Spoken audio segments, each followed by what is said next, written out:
Where your treasure is, there will your heart be also. God has given us unlimited treasures in His Word.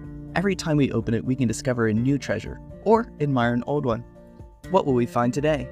Here's Carla Early with Treasure Hunt in the Word. We tend to not want to believe bad news, or at least not the kind that applies to us. Even when we see warning signs, we don't want to accept that bad things are true. That goes for simple things like taking medication when my head starts to hurt instead of waiting a few hours hoping it'll go away, but then it becomes a full-blown migraine. But it's also true for more serious things. That's one reason why doctors say that they diagnose so many people with late-stage cancer. Often, they'd seen some warning signs, but they didn't want to go to the doctor and have their suspicions confirmed. That's one reason why so many European Jews died in the Holocaust. They didn't heed the warning signs until it was too late. I remember hearing a Holocaust survivor tell her story. A formerly friendly traffic officer stopped her and her mother one day in a German city, knowing they were Jewish, and whispered, "Why are you still here? Don't you realize it's too dangerous for you to stay?"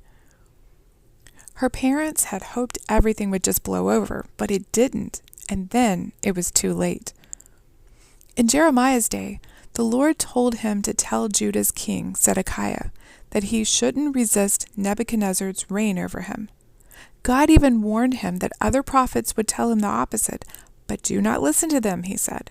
Serve the king of Babylon and live. But did King Zedekiah listen to Jeremiah? No.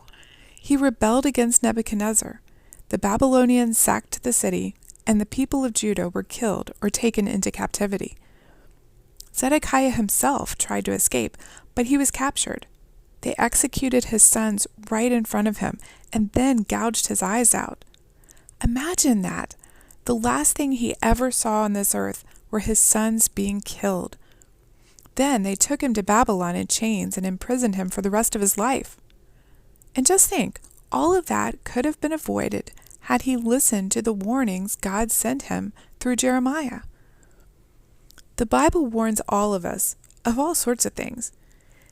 And one job pastors have is to preach the whole counsel of God. They can't always preach on the love and comfort and peace of God. They have to declare His warnings to the disobedient or unbelievers. They gotta preach the hard stuff. Yet, I'm sure you've known people who have switched churches or stopped going altogether when a preacher has hit a nerve, stepped on their toes, or even mentioned hellfire and brimstone, or anything of that sort. They ignore the warnings, ignore the Holy Spirit's conviction, and move to a more comfortable place. The Bible warns of this in 2 Timothy 4:3 and 4. It says, "For the time will come when they will not endure sound doctrine, but according to their own desires, because they have itching ears, they will heap up for themselves teachers, and they will turn their ears away from the truth and be turned aside to fables." Warning people, whether or not they listen, isn't just the job of the local pastor. It's our job as well. Unbelievers need to know the bad news before the good news can even make sense. And if someone has turned away from the Lord in disobedience, we as their brother or sister need to warn them of the dangers of the path they have chosen. Who might you need to warn today? Or what warning have you received that you need to take seriously today? You can contact us at treasurehuntintheword@gmail.com. We'd love to hear the treasures God has given you through His Word.